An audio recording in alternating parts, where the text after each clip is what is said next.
Teives and Venit'in, Chapter 10. 1. We do not presume that an animal or a beast that is not kept in an enclosed place but instead roams freely and pastures everywhere belongs to the person who seizes it if the animal is known to have a prior owner. What is implied? When a plaintiff brings witnesses who testify that a certain animal is known to belong to him and the person maintaining possession of the animal claims, "You gave it to me," or "You sold it to me," the defendant's word is not accepted. The fact that the animal is in his possession is not considered proof of ownership because it is possible that it roamed and entered his domain by itself. Therefore, if the defendant does not bring proof of his acquisition of the animal, it should be returned to its owner.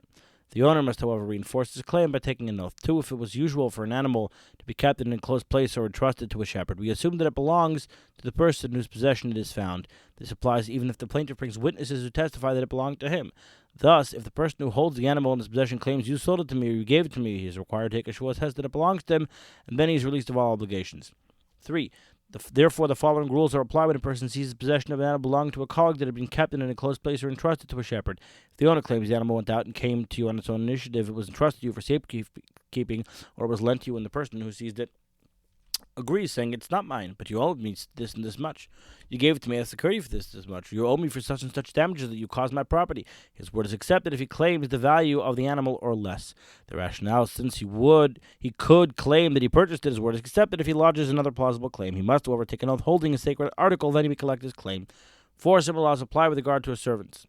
Since they can walk independently, the fact they are in physical possession of a person is not presumed to be a sign of ownership. Instead, if the plaintiff brings witnesses who testify that it is known that the servant belongs to the plaintiff, the defendant's word is not accepted if he claims, "You sold him to me," or "You gave him to me as a present." Instead, the servant should be returned to its owner.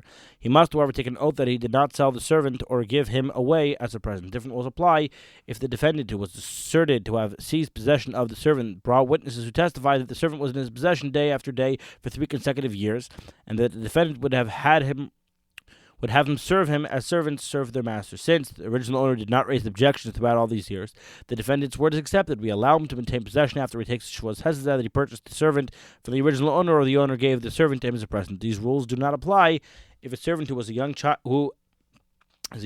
cannot walk on his own legs because of his youth. He is considered as other types of movable property. We presume that he is owned by the person in whose domain he is located, and we follow the principle when a person seeks to expropriate property from a colleague, the burden of proof is upon him. 5. As we explained, a plaintiff can alter his statements and offer another claim if it is plausible, to apply that concept to the issues at hand. A person issued a claim against a colleague stating, "This garment, this animal, or this servant that is in your possession belongs to me. It was lent to you or stolen, I entrusted it to you or I rented it to you." The defendant claimed, "No, it is my money. I inherited it." The plaintiff then brought witnesses who testified that they know that this article, servant, or animal is known to belong to the plaintiff. The defendant then countered and replied, "Yes, it was yours, but you gave it to me, or you sold it to me. I said I inherited it, not because I inherited it from my father, but that my ownership is so strong that it is as if I inherited it." The defendant's claim is accepted, provided that he supports it by taking a shvus hezezah. 6. The following laws apply when 2 people are contending with regard to a boat or the like, each claiming it belongs entirely to me. If they come to court and one asks the court, "Take possession of it until I bring witnesses to support my claim," the court should not take possession of it. If the court took possession of it, that person went and did not find witnesses and returned and asked, "Leave it for us as before," and whoever will overcome the other will acquire it as was law before, it does not heed the request. Instead, the court does not release it from his possession until a claimant brings witnesses who support his claim. One acknowledges the truth of the other's claim, or they willingly agree to divide it after taking an oath, as we have explained. Chapter 11. 1. Whenever landed property is known to have belonged to a person, we presume that he is the owner, even though the property is now in the possession of another person. What is implied? Reuven was using a courtyard as a person but commonly used his own property, living in it, renting it to others, building and tearing down structures. After a while, Shimon came and lodged a claim against him, saying, "The courtyard that is in your possession belongs to me. I rented it to you, or I lent it to you." Reuven replied, "It was yours, but you sold it to me, or you gave it to me as a present."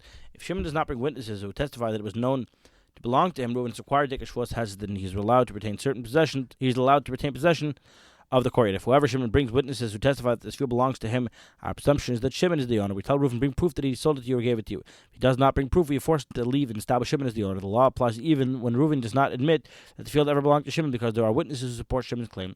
2. When do we require Reuven to bring proof that he acquired the field or to depart? When he did not use the property for an extended time. If, however, Reuven brings witnesses who testify that he partook of the produce of the field for 3 consecutive years and benefit from it in its entirety in the manner in which a person would benefit from that field, we allow Reuven to obtain possession. This applies provided that it was possible for the original owners to know that this person had taken possession of the field, and they did not lodge a protest against him. Reuven must take a Shavuos test that Shimon sold him the field or gave it to him, and then he's released of all obligation. The rationale for this decision is that we tell Shimon, if your claim that you did not sell or give him the property is true, why is this person using your land year after year when you did not have a legal document stating that it was rented to him or given to him as security for a loan, and yet you have not lodged a protest against him? If the plaintiff responds to this by claiming that the news that the other person was using the property did not reach him because he was in a distant country, we tell him it is impossible the information did not reach you in 3 years. And when the information reached you, you should have lodged a protest in the presence of witnesses telling them that so-and-so stole property from me, and in the future I will lodge a claim against them in court. Since you did not issue a protest, you caused yourself a loss. Therefore, if there was a war or a disruption of travel routes between the place where Reuven was located and the place where Shimon was located, we expropriate the property from Reuven, even if he had benefited from its produce for 10 years. We return it to Shimon because he could say, I did not know that this person was using my property. 3, even in a situation where there was a war and a breakdown in communication, if Reuven brought witnesses who testify that each year Shimon came and stayed in this place for 30 days or less, we tell Shimon, why didn't you protest when you came? You have lost your rights. If Shimon claims, I was very much occupied at the business fair and did not know that so-and-so was in my courtyard, his claim is respected, for it is possible that a person will be occupied at a business fair for 30 days. If he stayed for more than 30 days and did not protest, he loses his rights. It appears to me that this law applies only in the villages, for the people there are very much occupied with their business affairs. LOL. 4. Why do we not tell Reuven if it is true that he sold the property to you or gave it to you as a present? Why did you not take care of your deed of acquisition? Because a person does not take care of his legal documents for his entire life. And it is an established presumption that a person will not take care of a legal document for more than 3 years. If by that time he sees that no one is protesting his ownership, he will not take care of it any longer. So now you guys all know how long you're supposed to take care of your emails. Keep them. 5. If a Shimon issued a protest in a distant country, why can Reuven not claim, I did not hear that he lodged a protest against me, so that I felt it necessary to safeguard my deed of acquisition? Because we tell him your friend has a friend, and his friend has a friend, and it is an established presumption that word of the protest reached you. And since you know that he lodged a protest against you within 3 years, if it is true that you had a deed of acquisition and you did not safeguard it, you caused yourself a loss.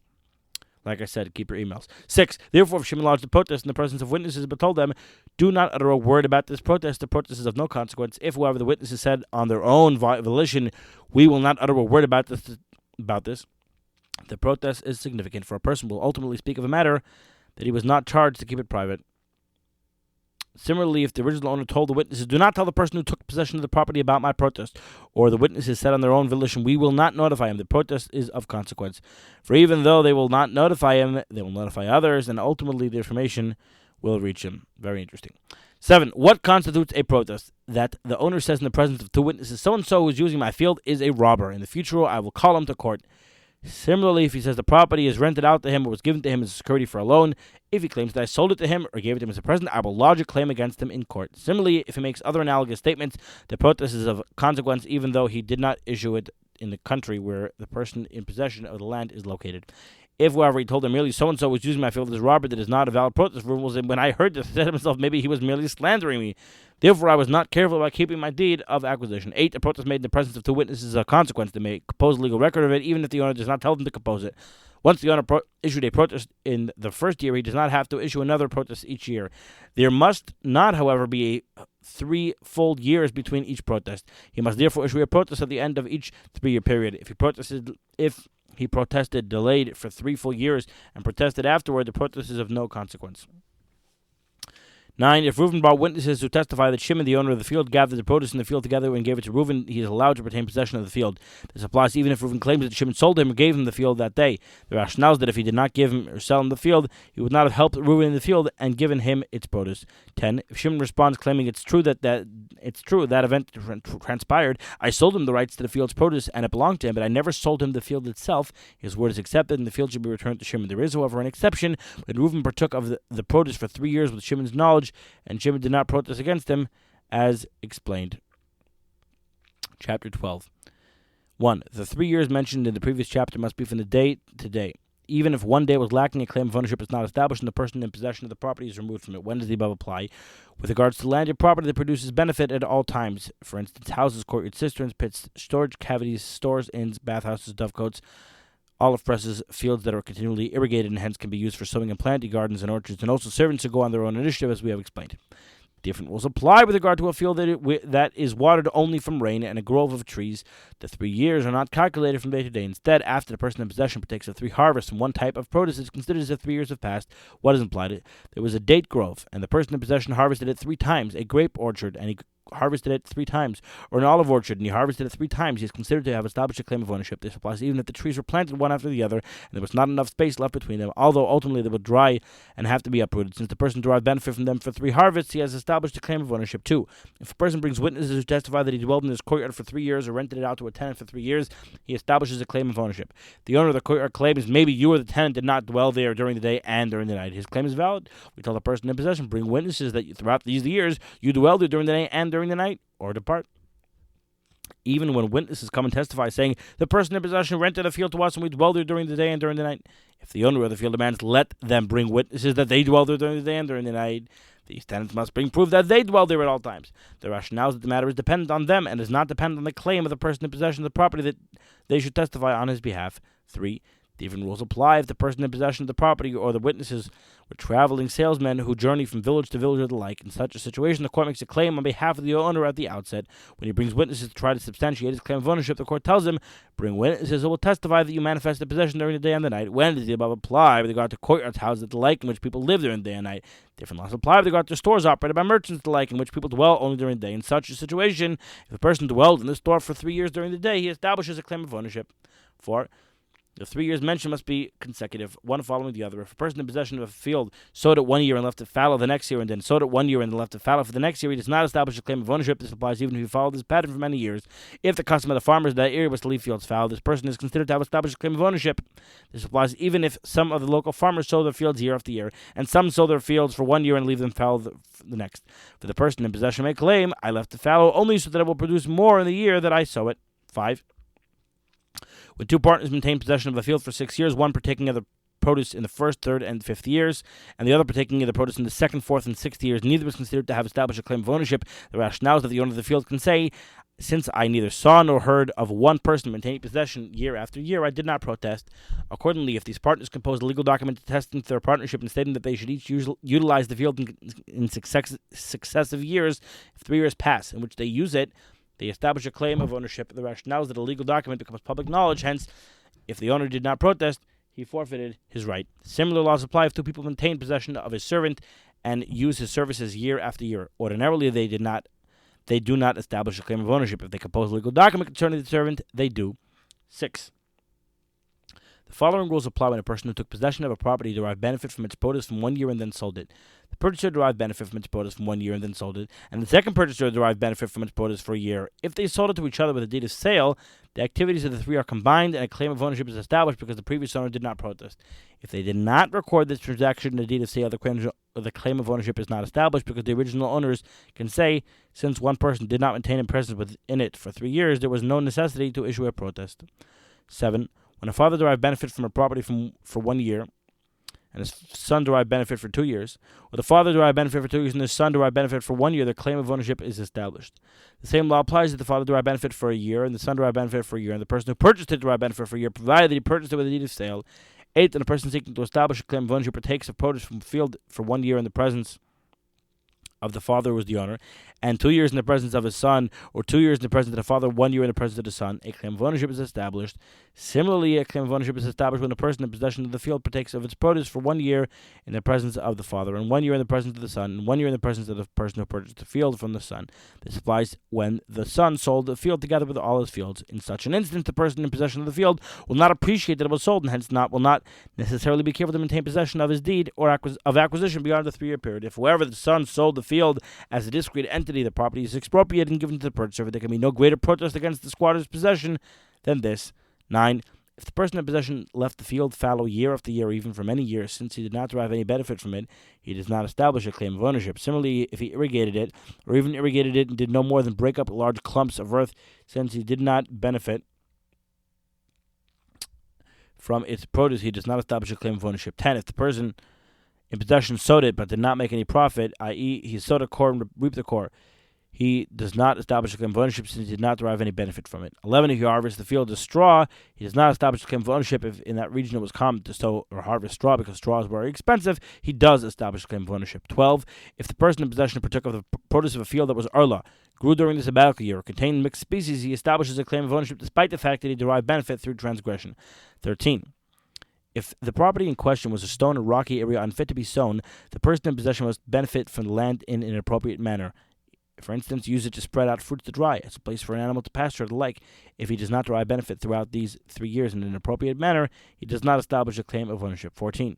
The following rules apply when a person would tie his animal in a specific place in the courtyard belonging to a colleague. He would raise chickens there, he would place an oven, arrange a mill there, or he would place his fertilizer there. Whether or not he erects a barrier there, if he uses the property for these purposes during the day and the night and claims the owner of the courtyard sold him or gave him that place, he establishes a claim of ownership. 15. The following rules apply when a field is surrounded by a fence and a person took possession of it and sowed crops outside the fence, deriving benefit from the portion that is not protected. Even though he derives benefit year after year, he does not establish a claim of ownership. The rationale is that the owner can claim, since we saw that he was sowing crops in a place that was unprotected, we said whatever he sowed, the beast of the field will eat. Therefore, we did not protest. This law also applies to anyone who sows crops in a place that is not protected and the crops are accessible to animals and other people. 16. When the person in possession derives benefit from the entire property with the exception of one portion fit to sow a quarter of a crop of grain, he establishes a claim of ownership over the entire field, with the exception of the portion from which he did not benefit, even if that was a rocky portion in the midst of the field, since he did not use it in a way appropriate for it, he does not establish a claim of ownership over it. 17. The following rules apply when one person took possession of trees and derived benefit from their produce, and another took possession of the land, sowed crops there, and derived benefit from them, and each of them claims that the entire property belongs to him because he purchased it from the owner. The person in possession of the trees is given the trees and the land necessary to tend to them, i.e. the space in which the person picking fruit can stand together with his basket for each tree. The person in possession of the land receives the remainder of the land. 18. Similarly, when a person benefits from all the produce of a tree for 3 years and then issues a claim against the owner of the tree, "You sold me this tree and its land," he is granted an amount of land equivalent to the thickness of the tree until the depths of the earth. 19. The following laws apply when there are 30 trees within a tree grove large enough to sow 3 saw of grain. If a person in possession benefits from 10 trees in the first year and 10 in the second and 10 in the third, he establishes his possession over the entire grove. The above applies when the 10 trees from which he benefited were spread throughout the entire area of the field, and the other trees did not produce any fruit. If, however, the other trees produced fruit and he did not partake of it, he establishes a claim of ownership only on the produce from which he partook.